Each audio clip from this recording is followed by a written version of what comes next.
When a head coach gets fired during the season, the questions become, can you keep the locker room together? Can you keep everyone engaged? And if you can do those things, can you find a spark that maybe didn't exist before? Well, Auburn appeared to answer those questions here today, even though the result is another heartbreaking loss. Let's dive into an overtime thriller here in Nashville.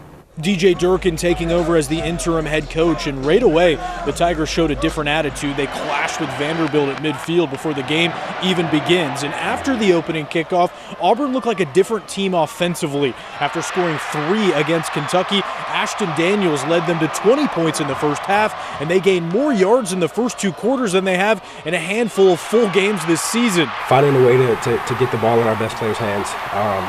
23, 8-1. Perry, all of our guys, just get the ball in their hands and let them do what they do. The strategy paid off. Eric Singleton caught 11 balls for 102 yards, and Auburn remembered they have a generational talent in Cam Coleman. Trailing by 8 in the fourth, he makes a catch so acrobatic it could be part of Cirque du Soleil. Needing a 2-point conversion, Daniels goes back to number 8, and he makes another freakish one-handed grab to tie up the game and help send this one to overtime. But much like how Auburn looked like a different team on offense, they also looked different on defense, only that was not a positive development. Vanderbilt surprised them with an up-tempo scheme, and Diego Pavia finds Cole Spence for his 4th touchdown of the day. Auburn then failed to respond with a score in overtime, and their day ends with another razor-thin loss in SEC play. An emotional Durkin reflected on the performance after a roller coaster of a week.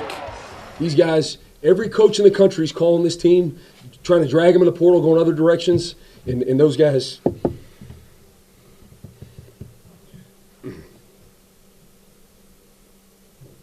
they stuck together for one another.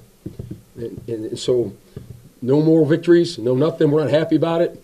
We're going to win these games, though. So you got to take steps, and that's what we're going to do. But those guys competed. They competed for one another and fought till the end. And their team just made more plays than we did. Credit to them. After so many losses this year, the Tigers looked hopeless and somber. After this one, they had their heads held high. Senior defensive lineman Bobby Jamison Travis said, "We fought, we stuck together. What more can you ask for?" Next, the Tigers are hoping that leads to a win. They've got a bye week, then games against Mercer, and of course, Alabama. From Nashville, I'm Trevor Denton, Way 31 Sports.